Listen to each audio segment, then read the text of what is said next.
শুরু করেন, আমি পরে বলবো। টিক্কা বানানোর প্রস্তুতি চলছে, বিভিন্ন উপাদান মিশিয়ে এখন সেটাকে প্রসেসিং করা হচ্ছে। মাহফুজের কাছে জানতে চাই এই টিক্কাটা বানাতে কি কি দেওয়া হয়েছে। এর মধ্যে আছে মামা 4-5 পদের ডাল আছে, কুলার চাল আছে, ভাতের চাল আছে। এগুলা দিয়ে আপনার এই টিকার কাঁচামালটা তৈরি করতেছি। এরপরে এটার মধ্যে গরুর বট আসবে, তারপরে আপনার মুরগির ছাল আসবে। এগুলা দিয়ে এক একদিন এক একটা করা হয়। সাথে সবজি আসবে, যেমন পাতাকপি আছে, আপনার সাথে পেঁয়াজ আসবে, পেঁয়াজ পাতা আসবে, ধনিয়া পাতা, কাঁচামরিচ, এগুলা দিয়ে প্রসেসিং করে তারপর। আচ্ছা, যে টিকাটা কি কি হয়, আর এই টিকাটার আর আইটেমগুলো কি টিকা থেকে? এই টিকা আপনি যদি সিঙ্গেল টিকা খান তাহলে টিকা খেতে পারবেন। টিকার সাথে সালাদ আছে, আর টিকা দিয়ে মুড়ি আছে, আপনার টিকা দিয়ে টিকা বার্গার আছে, পাস্তা আছে, ম্যাগি নুডলস আছে, আপনার ডিম ডিম দিয়ে নুডলস ফ্রাই আছে। আচ্ছা, এই ধরনের আইটেমগুলো আমার এখানে আমি করতেছি। বাহ, চমৎকার। তো বেচা বিক্রি কেমন হচ্ছে এখন নতুন হিসেবে? আলহামদুলিল্লাহ, শুরু করছি, 1 সপ্তাহ হয়েছে, খুব ভালো সাড়া পাচ্ছি। সকালের দাওয়াত হইলো খাওয়ার জন্য।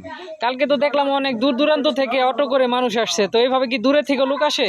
হ্যাঁ হ্যাঁ, এই এটা তো রানিং রাস্তা, তো এখান দিয়ে যাবার সময় যারা এগুলা লাভার আছে ফাস্টফুড খাওয়ার জন্য, তারা থামতেছে এবং খাওয়ার পরে তারা ভালো রিভিউ দিচ্ছে।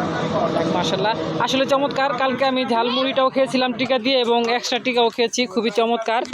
এই সন্ধ্যার পর পরে এখানে একটা ভিড় লেগে যায়। এই জায়গাটা যে এত সুন্দর, স্কুল ছুটি বা টিফিন পিরিয়ডেও ভিড় লেগে যায়।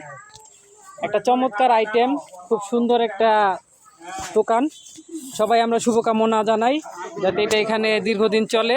আর সামনে তো শীতকাল, নতুন কিছু করার ইচ্ছা আছে? হ্যাঁ, সামনে শীতকাল আসলে যদি আমি ভালো রেসপন্স পাই তাহলে আমি ফাস্টফুড আইটেমের যত আইটেমগুলো আছে সব এখানে, যেমন চাপ পাওয়া যাবে, লুচি, আপনার বট ফ্রাই, এইগুলা করব। আচ্ছা, এখন ইয়াং জেনারেশন এই রিচ ফুডগুলো খুব পছন্দ করে, এটা একটু সুস্বাদু। তো সালাদ হিসেবে কি কি দেওয়া হচ্ছে এখানে? সালাদ হিসেবে পেঁপে কুচি করে দেওয়া হচ্ছে এবং শসা দেওয়া হচ্ছে, সাথে আপনার লেবু দিয়ে পাতাকপি দিয়ে সব কিছু একসাথে মিক্স করে আমি একটা আমার পার্সোনাল মানে নিজের রেসিপির একটা সালাদ তৈরি করতেছি। ওকে, ধন্যবাদ।